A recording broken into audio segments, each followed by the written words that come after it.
وعلیکم السلام ورحمۃ اللہ۔ یہ صاحب پوچھتے ہیں کہ مرزا انجینئر کہتا ہے کہ پکی مزار نہیں بنانی چاہیے، دلیل مانگی گئی تو کہتا ہے کہ حضور کی حیات میں ان کی 3 صاحبزادیاں پردہ فرما گئیں، تب حضور نے یا صحابہ نے کیوں نہیں بنایا؟ اور حضور کے پردہ کرنے کے 600 سال بعد سے مزاروں کا سلسلہ شروع ہوا۔ پہلی بات تو میں یہ عرض کروں گا اور بارہا میں کہتا ہوں کہ آپ لوگ ہمیشہ ڈیفنس کیوں کرتے ہیں، کبھی اٹیک کیوں نہیں کرتے ہیں، کبھی سامنے سے پلٹ کے سوال کیوں نہیں کرتے ہیں؟ کسی بھی بد مذہب نے آپ سے کچھ کہہ دیا تو منہ لٹکا کے چلے آئے اپنے عالم کے پاس، اس کا یہ اعتراض ہے۔ اللہ نے آپ کو عقل دی ہے، شعور دیا ہے، منہ میں زبان دی ہے، اور یہ سب چیزیں اگر اس پہ اثر نہ کرے تو ماشاءاللہ اللہ نے آپ کو 2 ہاتھ بھی دیے ہیں، تو اس کو چپت لگائیے خبیث کو۔ یہ مرزا خبیث ملعون جو پاکستان میں چھوٹے سے کمرے میں بیٹھ کر پوری دنیا میں فتنے پھیلا رہا ہے، نہ اس کی کوئی جماعت ہے نہ کوئی گروہ ہے، بلکہ اس کے افکار کے اور اس کے خیال کے پیروی کرنے والے دنیا کے مختلف کونوں کے اندر ہیں، جو اب روز بروز بڑھتے جا رہے ہیں۔ اور اس نے جو ہے ان لوگوں کو ایک لالی پاپ دے دیا ہے حدیث و قرآن کا کہ ہر کس و ناکس، اہل و نااہل قرآن و حدیث پڑھے اور اپنا بیڑا غرق کرے۔ حتیٰ کہ یہ جس جماعت سے ہونے کا دعویٰ کرتا ہے، ویسے تو اس کا ایک بھونڈا سا نعرہ ہے وہ جو اس کے مریدین لگاتے ہیں۔ ابھی چند روز پہلے اس کا ایک فالوورز ہمارے مدرسے میں آیا، ہم نے سینکڑوں کتابیں کھول کھول کے اس کے سامنے رکھی اور ایک کا بھی جواب اس سے بن نہیں پڑا، اور بھگنے کے بعد پھر اسٹیٹس پہ یہی نعرہ لگایا اس نے، نہ میں وہابی نہ میں بابی، میں ہوں مسلم علمی کتابی۔ اب پتہ نہیں اتنا بھونڈا نام نبی کریم صلی اللہ علیہ وسلم سے نہ ثابت کر سکتے، نہ صحابہ سے ثابت کر سکتے ہیں۔ اسلام کی 1400 سالہ تاریخ میں یہ کسی سے نام ثابت نہیں کر سکتے ہیں۔ یہ تو مرزا ملعون کی اختراع ہے، تو ان کو اپنی بدعات نظر نہیں آتی ہے۔ اور اس طرح اہل سنت و جماعت کے معمولات پر بھونکنے والے لوگ کہ یہ بدعات وہ بدعات، کیا یوٹیوب پہ چینل بنا کے اس سے ارن کرنا اور اس کے ذریعے لوگوں کو حدیث و قرآن بتانا، اس کی تمثیل صحابہ سے پیش کر سکتے ہیں؟ کیا یہ دین کا کام نہیں سمجھتے ہو تم؟ تو جب دین کا کام سمجھتے ہو تو اس وقت یہ حدیث کہاں چلی جاتی ہے کہ دین میں ہر نیا کام بدعات ہے، ہر بدعات گمراہی ہے اور ہر گمراہی جہنم میں لے کے جائے گی؟ ان بدبختوں کو آپ عقلی و نقلی جواب دیجئے۔ نقلی مطلب نقلی، ڈپلیکیٹ نہیں، بلکہ لکھا ہوا، نقل کیا ہوا، سمجھے؟ تو پہلے تو یہ ان سے پوچھئے کہ جب آج سینکڑوں بلکہ ہزاروں کام ایسے ہیں مسلمانوں کے بیچ رائج پا چکے ہیں، اور سبھی فرقوں کے مسلمانوں کے بیچ، سبھی کلمہ گو کے بیچ دین کے نام پر، جس کی نظیر عہد رسالت میں ملتی ہی نہیں ہے، تو بدعات سیاح برا کام تو وہ کہلائے گا جو کسی سنت کو ختم کرے، جو سنت کا متصادم ہو، سنت کو ڈھانے والا ہو، سنت کا ہادم ہو، سنت کا گرانے والا ہو۔ لیکن بعد کے علماء نے ضرورت زمانہ کے لحاظ سے جو جو چیزیں ایجاد کی اور مسلم امت نے اسے بخوشی قبول کیا اور وہ چیز دین کے حق میں نافع ہوئی، تو اس پر کسی نے بدعت کا فتویٰ نہیں لگایا۔ وہابیوں کی عقلیں گھاس چرنے چلی جاتی ہے کہ اہل سنت کے معمولات پہ ایک پاگل خارش زدہ کتے کی طرح بھونکتے ہیں، اور خود دنیا بھر میں ناخن پا سے سر کے بال تک جو ہے بدعات میں لپٹے ہوئے ہیں۔ یہ اتنی بڑی خبیث قوم ہے۔ آپ مرزا ہی سے پلٹ کے پوچھ لو نا کہ یوٹیوب پہ چینل بنانا، اس سے دین سکھانا، یہ دین ہے کہ نہیں ہے؟ اور اس سے لوگوں میں تفریق پیدا کرنا، یہ تو دنیا سمجھ کے کام کرتا ہے، تو کہیں گا نہیں دین سمجھ کے کام کر رہا ہوں۔ تو اس کی مثال عہد نبوی میں کہاں ہے؟ تو پہلی بات، کسی چیز کا قرآن و حدیث میں منع نہ ہونا، اسے اپنی طرف سے فقط منع نہیں، ناجائز و حرام کہنا، یہ بہت بڑی زیادتی ہے، بہت بڑی زیادتی ہے۔ قرآن کہہ رہا قل ہاتوا برہانکم ان کنتم صادقین، دلیل ان سے مانگیں اگر یہ سچے ہیں۔ تو ان بدبختوں کو دلیل دینی چاہیے، صرف منہ میں آیا بگ دیا اور گلاب و شریف میں آیا حق دیا، یہ کیا بات ہوئی؟ تمہارے باپ کا راج ہے؟ حرام خورو جب کسی چیز کو کہہ رہے ہو کہ یہ بدعات ہے، یہ ناجائز ہے، یہ حرام ہے، تو اس کی دلیل کون؟ آپ کے ابا جی کے ذمہ ہے۔ تو پہلی بات، قرآن و حدیث میں اس کا منع نہ ہونا اسے نہ حرام کرے گا، نہ ناجائز کرے گا، نہ منع کرے گا۔ ٹھیک ہے، چند میں حوالے دے دیتا ہوں، حالانکہ اس موقع پہ ہمیں نقلی دلائل دینے کی ضرورت نہیں ہے، عقلی دلائل ہی کافی ہے۔ ٹھیک ہے نا، عقلی دلائل ہی کافی ہے۔ اور اس کے مریدین جو اسٹیٹس لگاتے ہیں، سیل فون کا استعمال کرتے ہیں، اور بے شمار بدعات، ان سے پوچھا جائے کہ نبوی دور کے اندر کیا مساجد پہ مینار تھے حضور علیہ السلام کی زندگی میں؟ آج ہر مسجد پہ مینار ہے، وہ مسجدیں منڈی ہوتی تھی بنا مینار کی۔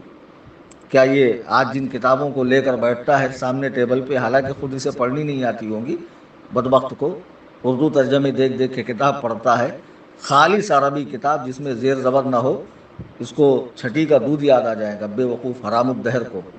تو یہ خبیث اعظم ملعون مطلق جہل مرکب اخبث الناس نطفہ ناتحقیق جن کتابوں کو لے کر بیٹھا ہوا ہے، کیا یہ کتابیں عہد نبوی میں تھی؟ بالکل نہیں تھی۔ تو پھر کیا یہ کتابیں جو لے کر بیٹھا ہوا ہے اور ان سے دلائل دے رہا ہے، تو اسے کیا سمجھ کے دلائل دے رہا ہے؟ دین سمجھ کے دلائل دے رہا ہے نا۔ یہ امام بخاری، امام مسلم، نسائی، یہ ائمہ صحاح ستہ اور دیگر ائمہ محدثین، یہ ائمہ فقہ، یہ ائمہ قرأت، یہ ائمہ طریقت، یہ سب کیا عہد نبوت میں تھے؟ اور انہوں نے جو چیزیں ایجاد کی ہے، اس کی مثال عہد صحابہ میں ملتی ہے؟ بالکل نہیں۔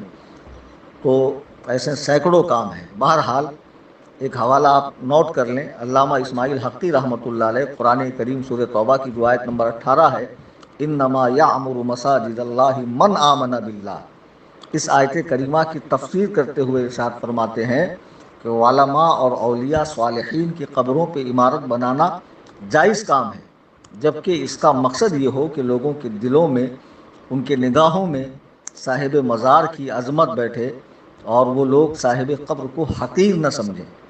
جیسے قبرستان میں عام مسلمانوں کی قبریں ہوتی ہے، لوگ جو ہے چلتے ہیں پھرتے ہیں، تو جب کوئی خاص قبر پہ چادر ڈلی ہوگی یا اس پر عمارت تعمیر ہوگی یا اس پہ گنبد ہوگا، تو لوگوں کے دلوں میں اس کی عظمت پیدا ہوگی۔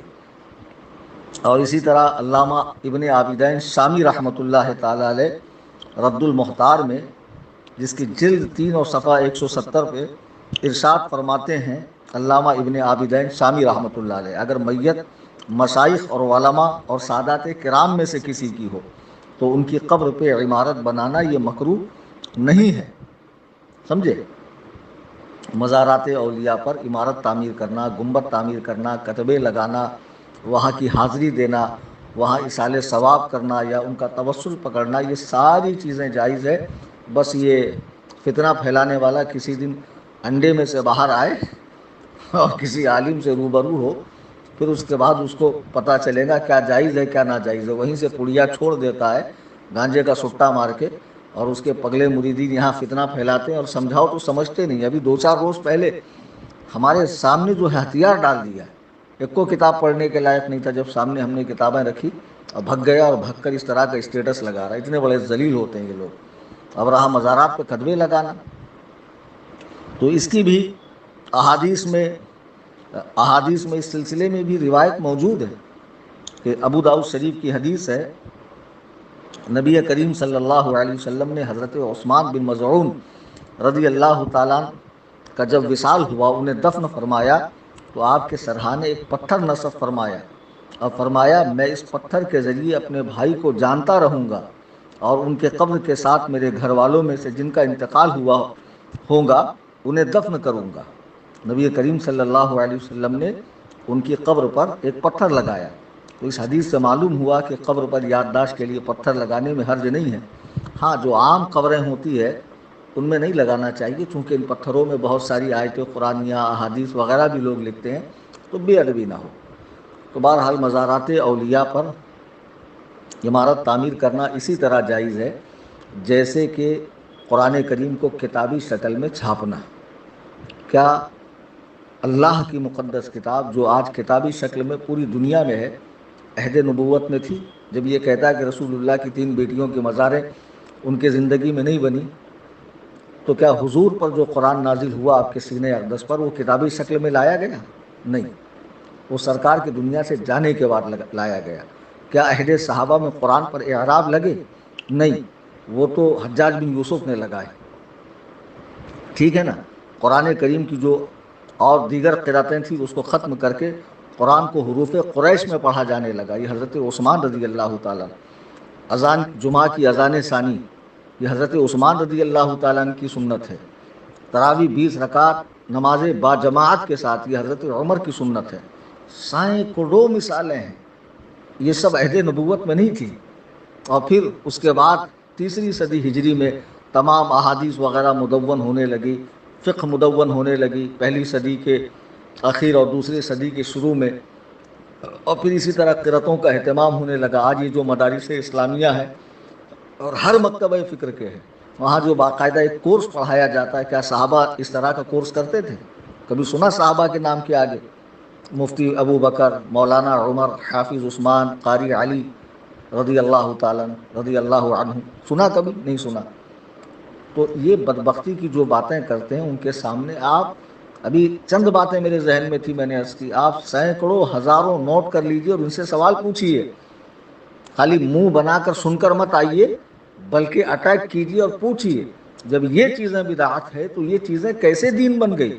جبکہ یہ تو زمانے نبوت میں، زمانے صحابہ میں، زمانے تابعین میں، زمانے تبع تابعین میں، جس کو خیر القرون قرنی ثم الذین یلونہم ثم الذین یلونہم نبی نے فرمایا کہ بہترین زمانہ میرا، پھر اس کے بعد کا، پھر اس کے بعد کا، ان ادوار میں اس کا تصور تک نہیں تھا۔ بعد میں دھیرے دھیرے آج مسجدیں سب ایئر کنڈیشنز ہو گئی، مسجد میں الیکٹرک لگ گیا، مسجد کے اندر امام رکھنے اور باقاعدہ انہیں سیلری دے کر نمازیں پڑھوائی جا رہی ہے، مساجد میں مکاتب وغیرہ چل رہے ہیں، عالمی پیمانے پہ کانفرنسز، جلسے، اجلاس اور دنیا بھر کی جلوس وغیرہ نکالے جاتے ہیں، ان کی طرف سے بھی یہ سارے کام ہوتے ہیں۔